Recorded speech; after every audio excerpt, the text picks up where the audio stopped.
potentially a Superfund type cleanup to have it remodeled. And even if we did, it would still be just what it was. It cannot be anything beyond that. Dr. Dick will talk some about what a school district of our size can support by itself or with partners. But we know that Splash is no longer living, and that's something we need to deal with, and it's definitely a concern in the community. So I'll be back when we answer questions. Now it's my privilege to introduce the police chief and interim co-city manager, Kevin Spencer.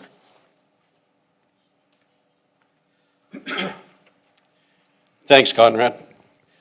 I'm here to talk to you about funding. So I'm going to do my best. It's kind of a bad news. Liz isn't here, that's bad news. And you're stuck listening to me about funding, more bad news. So I'm going to do my best. This November, we're going to have a half-cent sales tax initiative on the ballot. So Scottsbluff residents will have an opportunity to vote on the half-cent sales tax. If passed, the city will take out debt in the form of bonds, and that half-cent sales tax will go to pay for the debt or for the bonds. Currently, the city has a 7-cent sales tax. So 5.5% of that goes to the state, 1.5 goes to city. So if this initiative passes, we will add an additional 5 cents, so ours will be 2 cents. So just to put that in a little bit of perspective, if we go to the store and we spend $100, right now the sales tax, if it's all taxable items on that $100, will be $7. In the future, if this passes, it'll be $7.50. So our sales tax would go up that much on $100. The half-cent sales tax will go to pay that debt. We anticipate, we took a look at the 5-year and 10-year averages, and we feel pretty comfortable in saying that it will generate 1.5 to 1.8 million annually. So we also think that the aquatic center will cost about $15 to $21 million. So it'll take us 10 to 13 years, depending on those revenues. So by 2034, 2037, which seems like a really long time, that debt will be paid. Once that debt is paid, the half-cent sales tax will sunset.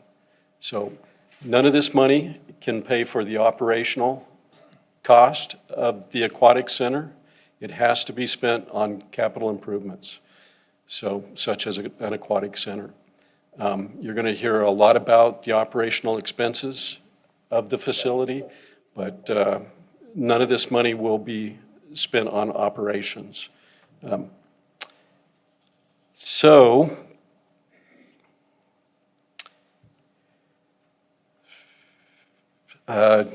The operational expenses we project will be about $1 million, which sounds like a lot of money to operate an aquatic center. We think we're going to pay for that through our community partnerships. Some of the amenities that will be at the aquatic center we think will generate some revenues, and you're going to hear a lot of discussion about that. And with that, I'm going to introduce Dr. Andrew Dick, and I'll be available for questions. Dr. Dick is going to talk about the splash.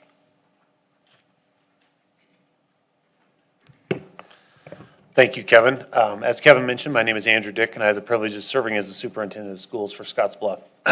One of the questions that comes up from time to time is, well, why don't they just renovate the splash facility? There's a couple reasons for that. The projected cost to renovate the splash arena are approximately $7 million. And with that, you would just have the pool as it is today, and it would lack the recreational enhancements and the diving pool enhancements that would be possible through a new facility. The other part of that is that the LB 357 funds cannot be used to fund a facility on the Scottsbluff Public School District property. So there's two main reasons why that option is not being pursued at this time. The other thing is, to consider, as Conrad mentioned, is you'd be hard-pressed in the state of Nebraska to find a school district, Scottsbluff Public Schools size, slightly larger or smaller, that does own and operate their own pool. The ongoing expenses associated with owning and operating your own pool would far exceed what we could do within our general fund. And if those types of decisions were made, that would compromise what we are here to do, which is to educate students. And so it'd be a considerable cost. And that's really a lot of the thought process behind the work that's being done is, in order to make this happen, it's going to take a lot of partnerships within our community. And we have our 3 community partners, along with several other partners that we're working together to make this happen.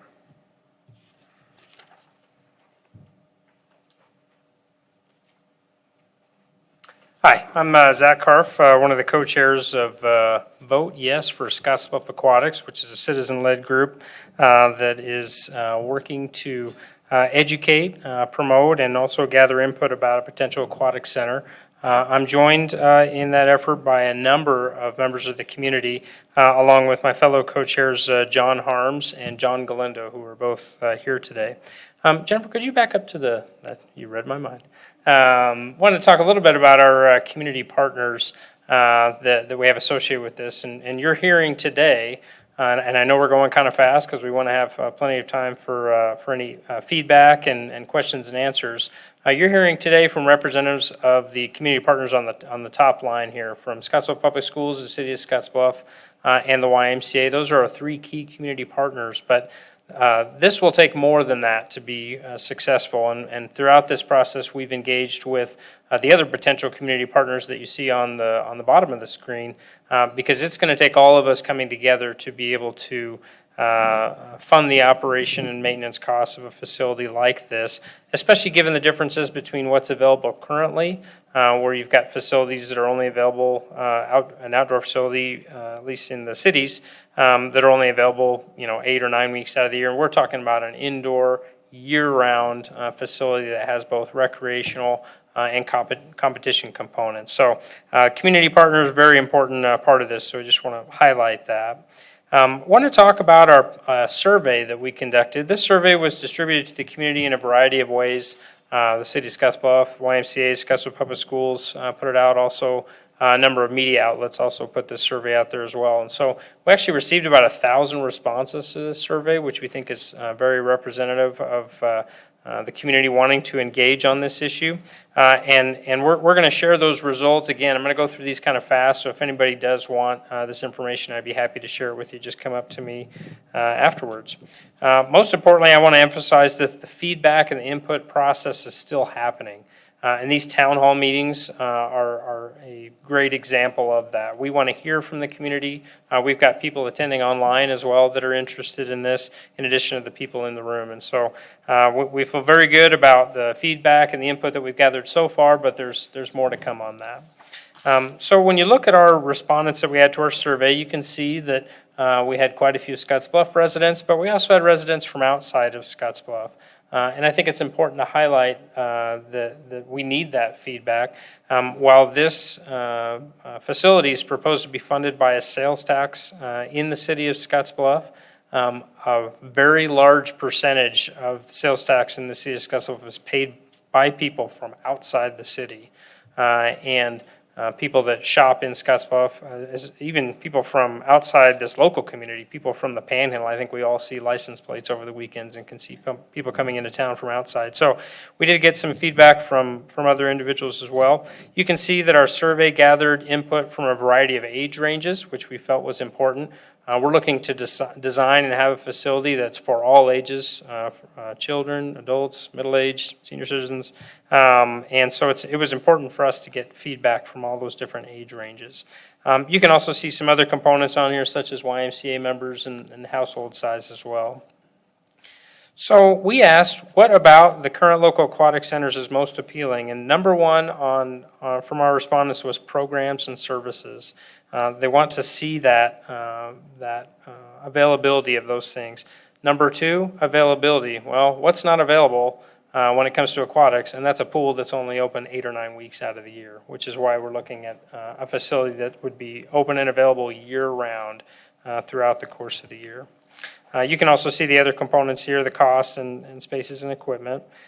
You can also see the similar results at the bottom of this slide about the respondents who use local pools. A very significant number of the respondents to our survey indicate that they use aquatics-related facilities. So when thinking about which aquatic centers in the community people are using, quite a few are using the YMCA indoor pool. There's quite a few using the Westmore pool and then also the Gehring pool as well. When we see the feedback from respondents about how existing aquatics centers are currently meeting their needs, you can see that it's meeting some of their needs. They're not a whole lot of respondents at these centers are meeting all of my needs, which is why we wanted to respond to some of the results in this survey. So when you look at why individuals aren't using local aquatic centers, you can see that capacity is a part of that. In this leftmost graph here from Scottsbluff residents, that facilities are too crowded. And there's many days that the Westmore pool is at capacity, meaning no more additional people can enter that facility. That's one thing that we're looking to address in the design of a new facility, is to make sure we have enough capacity to address the need in the community. When you expand that to all respondents, you can see that the number one response is facilities not offering features that meet needs. And this facility, this aquatic center facility, would be one that would really address the vast majority of the needs that our respondents have identified. So when you're thinking about what are the components that respondents are identifying, these responses here, there's 9 on this page.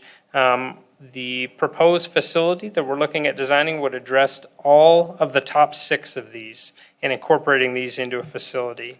And those are the top 6 from both Scottsbluff residents and all respondents in terms of ones that are strongly needed or somewhat needed, and you can kind of see those average results there.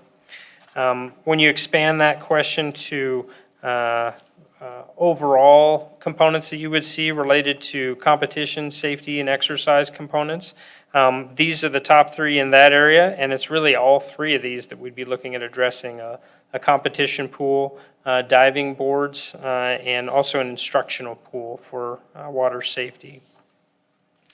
And then when we asked what are the top 3 amenities that individuals would like to see, very consistent results between both Scottsbluff residents and non-Scottsbluff residents, and all 3 of these would be addressed in the aquatic center that we're looking at designing and developing. When we asked if a new aquatic center had the components that respondents felt were important, how frequently would they use the facility, you can see that there's some pretty high usage statistics that were reported. Basically several times a week, a few times a month, the individuals would use a facility if it could be this year-round facility. And then in our last question, we asked how important was it for the City of Scottsbluff and the other community partners to develop a new aquatic center. And you can see just in these top 2 categories, more than 80% of respondents felt it was either extremely important or very important to develop a new aquatic center. So we definitely feel like with the broad range of responses that we received and the number of responses that we've got some good support for continuing to move forward, which is why we're doing our town hall today. So now I'm very excited to turn it over to Dave Schaff, who's the city engineer for the City of Scottsbluff, who's going to present just one possible design with features based on the feedback that we've received to date. Dave? Thanks, Zach. As you mentioned, I'm Dave Schaff, and I get the privilege of taking all the information that you just gathered or heard about and try to compile that into a facility and make it work. So to start, I think we should talk a little bit about the location before we get into the building itself. The location, you may have or may have not heard from the city that it's been selected to be just north of the Albertsons building and just east of Culver's. So there's the open field out there. There was a community-based selection process that narrowed this site down to be the most advantageous for this project. I think we've looked at just about every open field and every possibility within the city for sure to to see what would work best for this project. And this one rose to the top mostly because it's very accessible, not only from Avenue B, but from 27th Street. It's close to the new pathway project, which gives a nice accessibility for all the kids. And it's very visible from the highway as well. So that's the location as of right now of where we're headed at. Based off of that, we've put together a design team, which includes BRS Architecture out of, out of Denver, and Lamper Nearson out of Kansas City. They've got a long history together and have done some really incredible projects, and we're really excited to have them be part of this project and help us develop it. So from there, what we've asked them to do, or tasked them to do right off the bat, was look at the budget that we would generate from LB 357 and come up with a truly a concept of what something could look like for that $15 to $20 million range. But even more importantly, what we could operate and maintain with the type of revenues that we feel like we could generate, so that we're not putting ourselves in a hole in the future by building a really nice, expensive aquatic center and not being able to operate or maintain it over time. So what you're seeing here is the floor plan of the facility itself, potential facility of its, and there's a lot of options that they've built into this thing in terms of usage, and that's been one of the biggest directions, or one of the biggest things that we've really tasked them to do. So the final design is meant to be as flexible as possible. It includes a competition pool, a recreation pool, a slide concept, but then it also provides common community areas that we could do parties at and do some trainings at and do some other things that could help generate revenue as far as the whole facility as a whole. So from there, we'll look at just the pools itself. As you can see, one of the things that they've really recommended that we look at or think about is separating the recreation pool from the competition pool as well as the slide. And that, the reasons for that is for the efficiency of the operation. So that when, there will be times where the competition pool would want to be open when the recreation pool may not want to be, and being able to manage that facility with lifeguards and the overall costs from a personnel stance. They felt it was pretty important to separate the pools, and in this concept itself, you're actually seeing a wall between the two pools. The other issue, or the other aspect of this particular floor plan, is the slides separated from the recreation pool, and there again, that gives you the opportunity to run the slide without taking up space in the recreation pool and managing the lifeguard scenario to minimize the operational cost of that. So from there, we'll look directly at the competition pool itself. Again, based off of the community surveys, we took a lot of the thoughts that went into that to make sure that we look at being able to generate as much usage out of a competition pool as we possibly could. So it won't be thought of as simply the school's competition pool for just the SeaCats, or for the diving team and for competition itself. We're looking at being able to operate it in a sense that would include some of the yoga, some of the more exercise aspects that you see currently at the Y. Swim lessons could be handled at this pool. Deep water training, scuba for emergency personnel, as well as lifeguard training would happen at this space.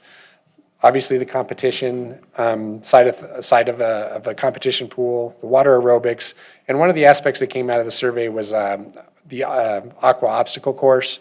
It's kind of the new trend in the industry right now, where they are seeing a lot of good usage out of, I don't know if you've all seen like American Ninja Warriors, but that kind of a concept, being able to retract that system down from the roof, the ceiling, and being able to generate a lot of additional revenue and programming through a system like that, which is what you're seeing at the top.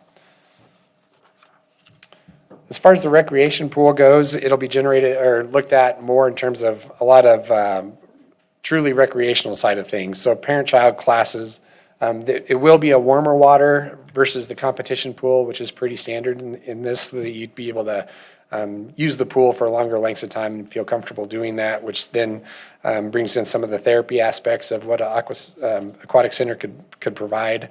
There is a lazy river in this concept that's built into the middle, so it wouldn't be the more conventional long all the way around the facility lazy river, but more built into the middle of the pool that would help with some of the fitness aspects of that.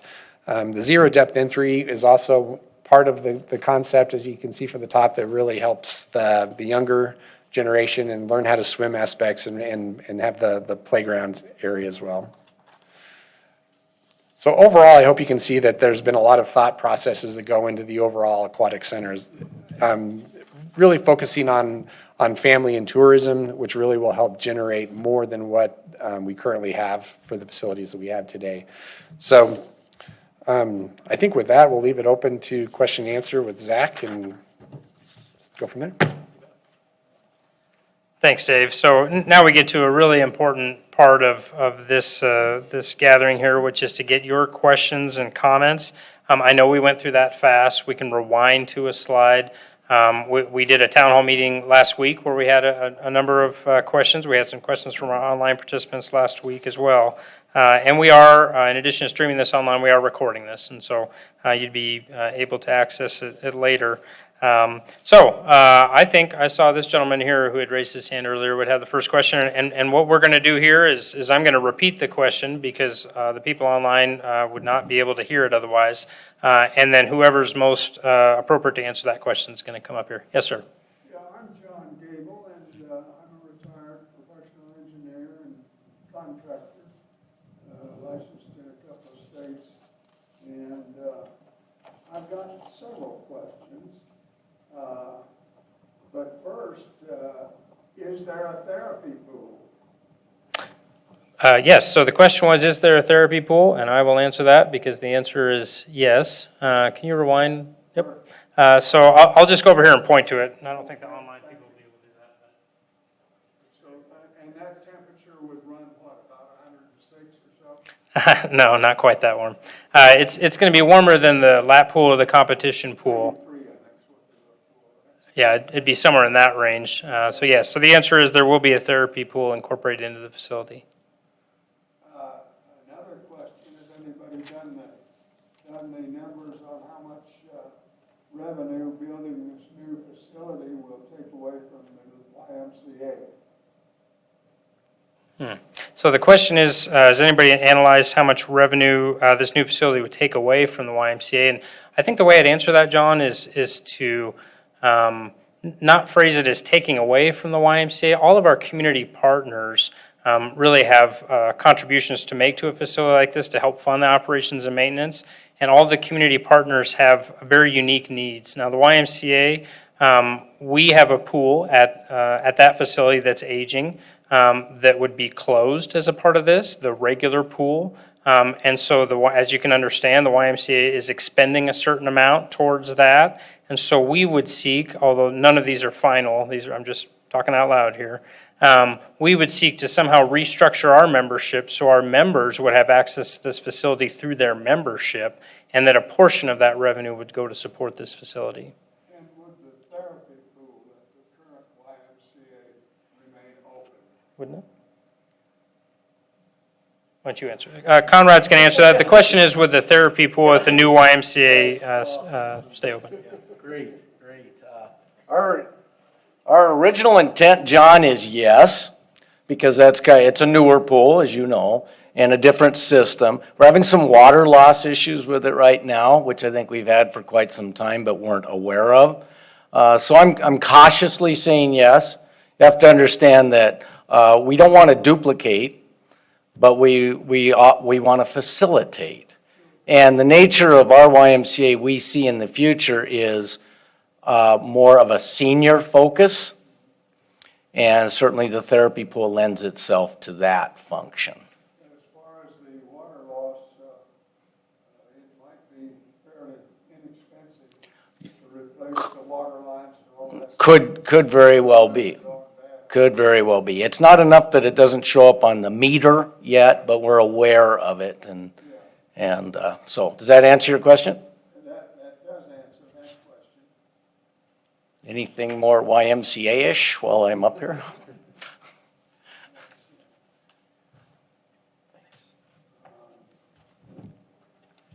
Zach,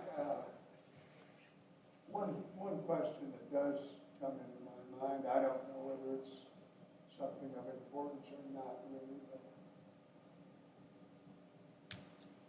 raising the sales tax in Scottsbluff. anybody put the pencil to how much business will the Scottsbluff merchants lose as the sales tax increases and people shop more in surrounding towns? Well, so the question was, has there been research into whether there would be a loss of retail sales in Scottsbluff or to merchants as a result of that increase in the sales tax, and whether that might cause them to shop elsewhere? So what I'd answer that question, John, with is my personal opinion and my personal research on that, which is that an incremental increase like that does not significantly impact shopper behaviors, especially in the context of the geographic isolation that we have here, where, others, alternative plans would require them to travel significant different distances in order to achieve the same level of retail sales, for example, Cheyenne. So now, if you were talking about a new sales tax, for example, going from 0% to 7%, I think I'd answer that a little differently. That's a different ball game. But that would be something based on my research and my opinion about that impact, which I think the impact will be minimal. And I think the two other things I want to note in response to that is that sales tax already has exempted a significant number of things, food. I could be here all day listening to the 800 exemptions that there are to sales tax. And the other thing is just to reiterate that when we're thinking about the city of Scottsbluff and an aquatics facility, the amount of this sales tax that's currently paid and will be continued to be paid by in-town residents versus out-town residents, there's a significant amount of sales tax that's paid by residents that do not live in the city of Scottsbluff that do shop here, and I would anticipate that continuing. I have a question. Yes, Angel. How much approximately is it gonna cost to maintain this per month? Let's see. I was gonna say the question was how much would it cost to maintain this per month? It'd be about $85,000 a month. It'll be about $1 million a year based on the current cost estimates, and looking to offset that through community partner contributions, of which again the key community partners are the city of Scottsbluff, Scottsbluff Public Schools, and the YMCA, but also our other community partners, and also revenue, which I want to really harp on. We have not used potential facility revenue to drive any decision making about the size of the facility, because not that it's going to be an afterthought, but we want to make sure we're relying on reliable sources of income to fund the operation and maintenance, and we don't want to create false excited expectations about revenue that would drive different decision making. Okay, awesome. I want to also know, you guys want to propose this for the whole year, right? So what are the statistics of the old aquatic center, people using it during the winter? Like, for example, I'm from Miami, this would be great for Miami, but here it gets freezing. So, what are the odds of the people actually using it? Great question. So the question is related to usage of a facility that's open year-round versus ones that are open during the summer months. I don't know the answer. Is there somebody that would like to take a run at year-round facility usage statistics? But of course, it'll all be indoor. And, that's what we don't, in, western Nebraska, we have this thing called winter, which we either have winter or summer, apparently. We looked at it very modestly. We've actually started to look at some revenue side of things, what YMCA income would be, city income, possibly even school income. And we just take a small percentage of our Y members that would use this facility, and the dollar value of that's a couple $100,000. We look at city residents of Scottsbluff and estimated only 10% of the city residents paying for a membership here, a discounted membership because it's in their city, and that's $250,000. We can initial fund generation, and maybe your Y membership goes down or doesn't go up because now you have a aquatics facility that you could have a different membership or an additional membership or additional resource. We can roughly cover our labor just with the existing partners' contributions for membership. That's a pretty good deal, right? Yeah.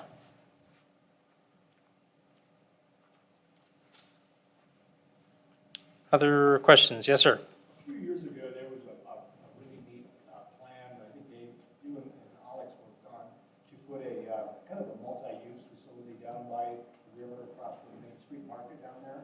It's a really neat concept with an aquatic center and then a multi-use facility. The thought behind that was to generate a lot of economic development down the road, down along the river. Is there any thought maybe for a phase two, which would incorporate something like what they were with the multi-use facility? You bet. So the question's related to a couple years ago, an effort to perhaps build a multi-use facility that would have incorporated aquatic center, event space, other type things. That's why they call it multi-use, I guess. And so whether there's been any discussions about that. And what I can tell you in answer to that is yes, from the context of making sure you design a facility so that you could have things added onto it later, future phases potentially.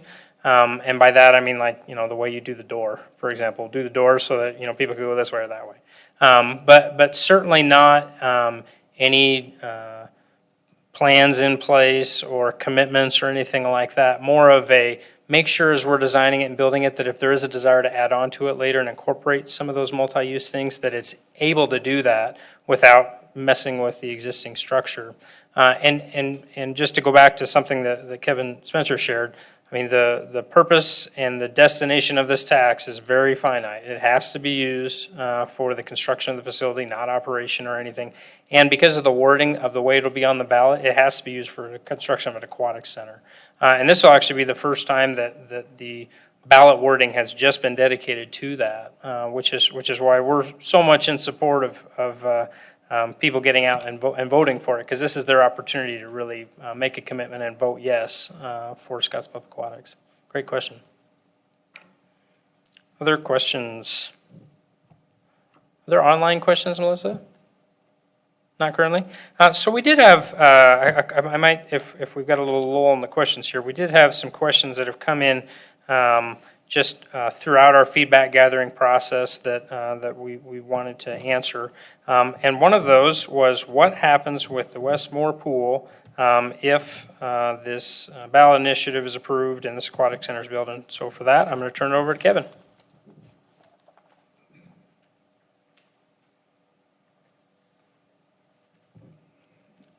Well, the Westmore Pool's about 20 years old. It's very expensive to operate. It's operated very short term during the summer months. We're getting ready to open on June 1st, so tomorrow, and we anticipate we'll run into August. So it's a very short season, very expensive to operate. Like I said, it does need some significant repairs. So we do not plan to operate the Westmore Pool much further into the future. We hope to be able to replace that with an aquatic center in the near future. So the Westmore Pool will be closing. We just don't know when. We'll operate it until we have an alternative. So.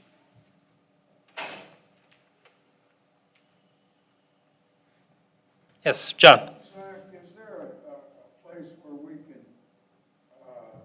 look at all of these slides that have been presented, or is that something that might be published? Yes, so if we could just go to the last slide in this, because we have a website that after we have our town hall meetings done, which will be this evening, www.scottsbluffaquatics.com. We also have a Facebook page and Twitter account. I don't even know what that is, but we've got one. And where you're able to get that kind of information. The other question that has come up a lot that is actually addressed in the design, the potential design that you saw, is we get a lot of questions about, outdoor versus indoor. And, if this is an indoor facility that's open year round, we feel like we're losing something in terms of that outdoor facility. So I'm going to point out something on the design here.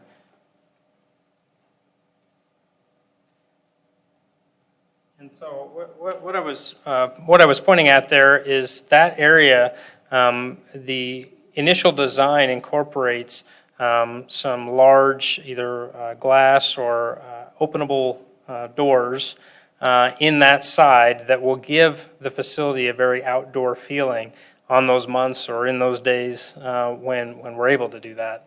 That's something that we got a lot of feedback about, and so we want to try to incorporate that into the initial design, was still having that outdoor feel, even though it is an indoor facility that is open year-round. Yes? What is the life expectancy of this particular aquatic center? You bet. So the question is, what's the life expectancy of this aquatic center were it to be built? Dave? So for facilities like this, the design life typically is around 40 years. I think you've seen it with the splash. You kind of saw it with a lot of the Y facilities. I think with the appropriate operations and maintenance of a facility like this, we've asked that question specifically, and there's a lot of facilities are going past that 40 years, upwards to the 50 to 60-year range. But again, it really depends solely on the operations and maintenance of the facility itself. So with the budgets that we've put in place, I would expect that should work very well for us.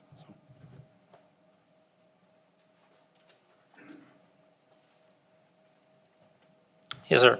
I might have missed it, but can you tell us what is the reason that the pool here at the high school was closed?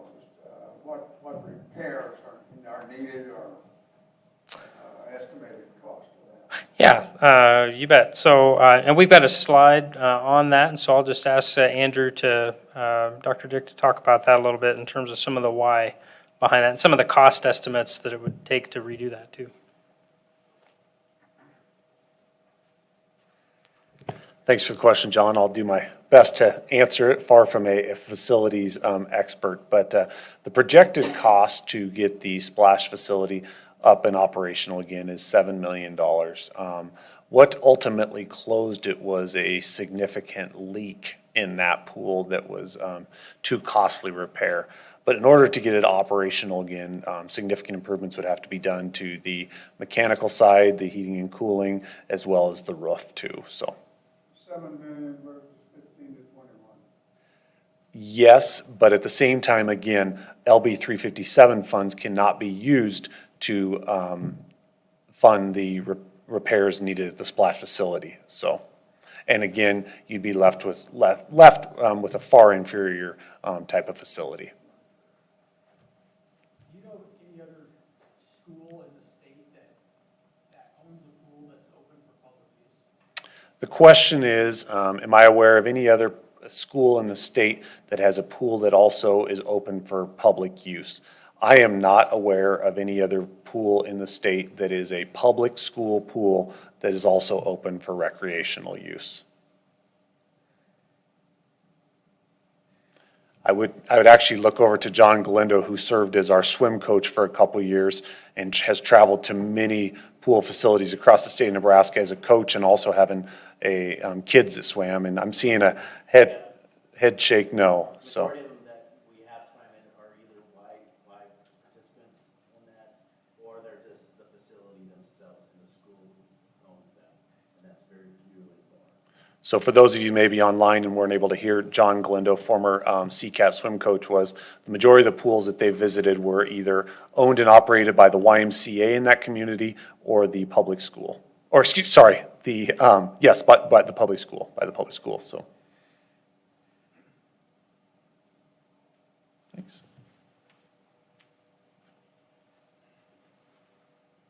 Yes.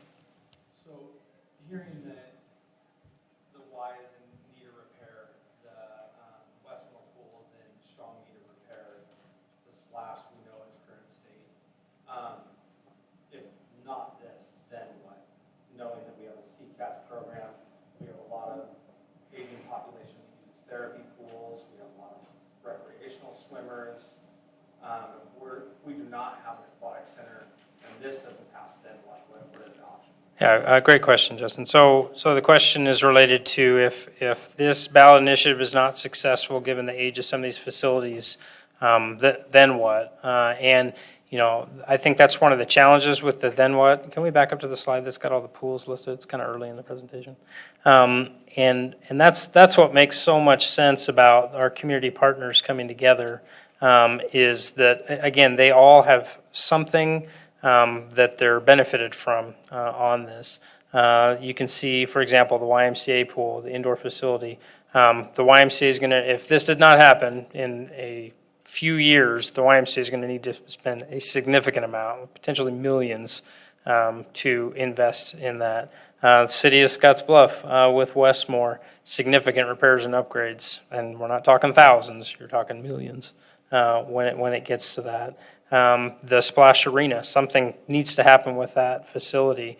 And I think the most important thing to remember is that one way or another, something's going to have to done. You have to be done with regards to this. You have a population that expects to have this kind of facility. I've been contacted multiple times by some of the larger employers in the area about the recruitment aspect of people that they're trying to bring into the community and how a facility like this could help with that, and how not having an aquatics facility or having a pool available is a detriment. I think we've all, or if not all, most of us in this room have dealt with kids, and they always want to know when, where's the pool at, that kind of thing. And so how do you recruit people to this area? So that's a very long answer to your question, but the shorter answer is you're still going to have to spend a heck of a lot of money to keep the facilities going, and it won't be as coordinated and as organized, and it won't have as much community buy-in as an aquatic center that's open year-round and that has so much more availability and features for kids, adults, and senior citizens.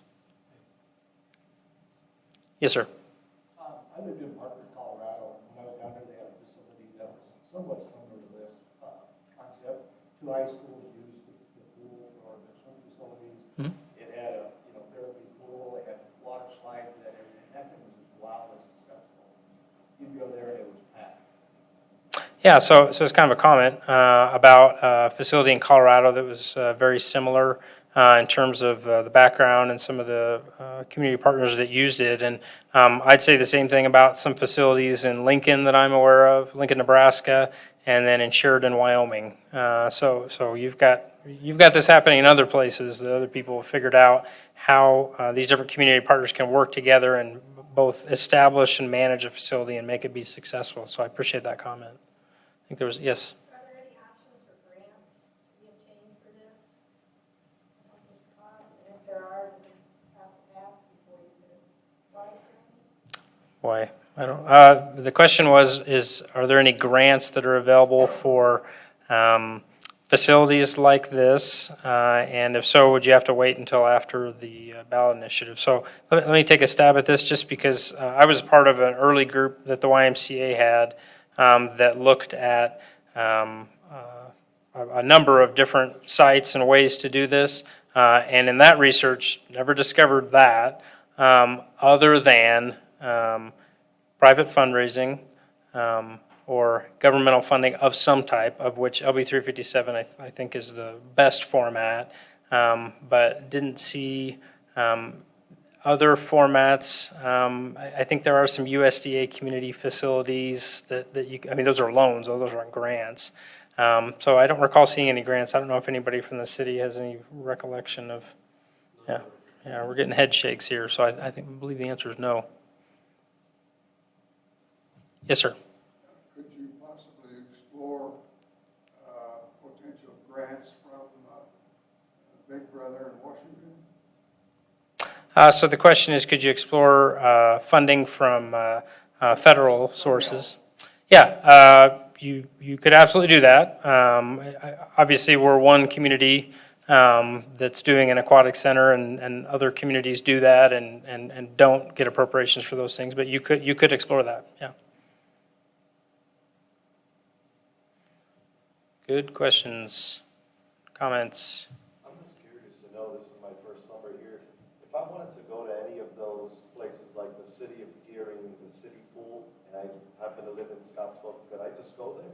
Or is that like only for Gearing? Yeah, sure. So the question is, what are the access or accessibility to the current public pools? The city pool for Gearing and the city pool of Scottsbluff, those are public facilities. Anybody can go to them. There's a charge, but it's not based on your residence. Anybody can go to those. I thought it was only for Gearing residents. No, it's just owned by the city of Gearing, but they're public pools, public facilities. The other facilities on this list there would be other charges, and they are, I guess, more private facilities. Yes, ma'am. My main concern is if the Gearing pool closes, how are the kids from Gearing going to get over here on the north side of Scottsbluff to go swimming? I just teach there, so I'm concerned about my students. Yep, great comment. So the comment was about the Gearing City Pool and concerns about it possibly closing. And while the city of Gearing is a potential community partner in this, they have never in any way said that they have any intention of closing that facility. It's one challenge about this facility is there's really no place that's well, I shouldn't say that. There's a lot of different places to put this facility, and I think Dave mentioned that, every different option has been looked at there. So you could certainly look at a geographic site that's more central between Scottsbluff and Gearing, but then it's not walkable for anybody, and everybody has to drive there. And so when you look at the current siting of this facility, it is walkable for a significant portion of the population, still drivable for a significant portion of the population. But one of the things that came up at a community partner meeting, just a comment I want to share, is that this could be seen as an enhancement, where this facility would be kind of the indoor year-round facility. That's more seen as the outdoor, it's 100 degrees outside and I want to go to that facility kind of thing. And so, in fact, the city of Gearing mentioned in one of our community partner meetings that when the city of Scottsbluff's pool was closed for a mechanical issue or for capacity reasons, they see that. They see a surge on their side. So there's definitely people that are going back and forth, but I do hear you. And I personally live in Gearing, and so, when you think about where a community facility like this is sited, there's definitely pros and cons to where it ends up being sited at.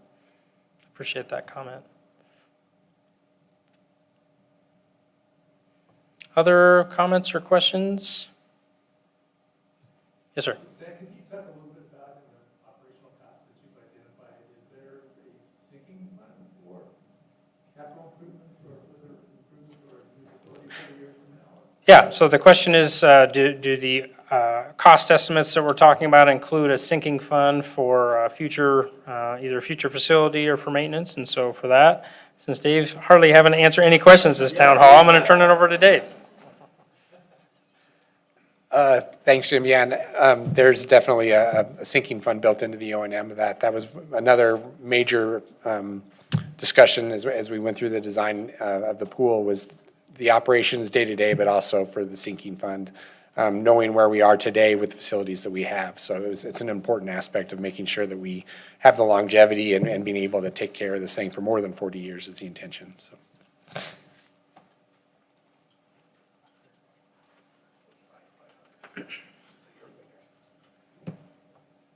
Other questions or comments?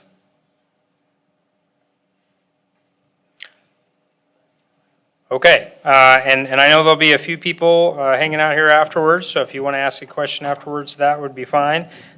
We have one more town hall meeting tonight at 6 p.m., so tell your friends, or if you're like me, you don't have friends, tell your family members and try to convince them to come. But I do appreciate everybody here coming in for these great comments and questions. We are continuing to move forward with our feedback gathering process, and we really appreciated all the comments and questions here. I want to thank our online participants too for being here. So thank you again for coming, and have a great rest of your day.